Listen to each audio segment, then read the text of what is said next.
स्वागत है। आज हम एक बहुत ही प्रेरणा देने वाली शैक्षिक पहल पर बात करने वाले हैं। नमस्कार। हमारे पास पुस्तकें बोलती हैं एक प्रेरणादायी उपक्रम शीर्षक वाले लेख के कुछ अंश हैं।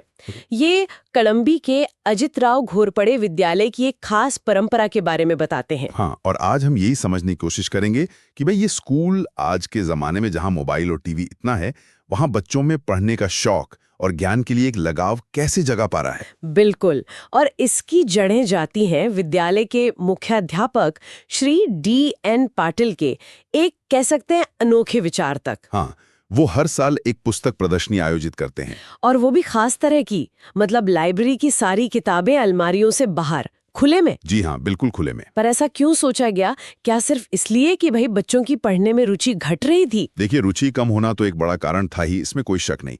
लेकिन ये जो खुला प्रदर्शन है ना, इसके पीछे सोच थोड़ी और गहरी है। अच्छा। हाँ, मतलब ये सिर्फ किताबें दिखाने के लिए नहीं है।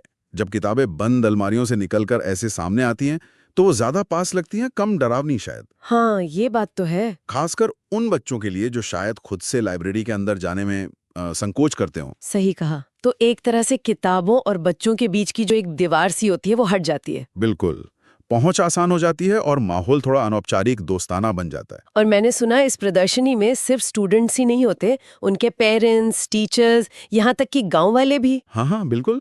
ये एक तरह का सामुदायिक मतलब कम्युनिटी इवेंट बन जाता है। वाह। और छात्र क्या करते हैं, वो खुद घूमते हैं, अपनी पसंद की किताबें चुनते हैं, उनके बारे में थोड़ा लिखते हैं, नोट करते हैं। अच्छा, वहीं पर। हाँ, और फिर उन्हें पढ़ने के लिए इशू करवा लेते हैं। तो ये सिर्फ किताब लेना नहीं है, ये एक तरह से खोज है, अपनी पसंद जानने का मौका है। और ये अनुभव सिर्फ किताबें घर ले जाने तक ही नहीं रहता। जैसा कि स्रोत बताते हैं, बच्चे पढ़ी हुई किताबों पर पुस्तक परिचय लेख भी लिखते हैं। जी, और ये बहुत महत्वपूर्ण है। इसका क्या असर होता है? देखिए, असर दोहरा है। एक तो बच्चे को किताब के बारे में ठीक से सोचना पड़ता है, उसे समझना पड़ता है, फिर अपने विचारों को लिखना पड़ता है ना? हाँ, लिखने का कौशल तो बढ़ता ही होगा। वो तो है ही। और दूसरा, जब वो ये लेख लिखते हैं या अपने अनुभव क्लास में या दोस्तों को बताते हैं, तो अनजाने में ही दूसरों को भी प्रेरित करते हैं। अच्छा, तो ये एक तरह से चेन रिएक्शन जैसा हो गया। बिल्कुल। और बात सिर्फ लिखने तक भी नहीं रुकती। जैसा कि स्रोत में लिखा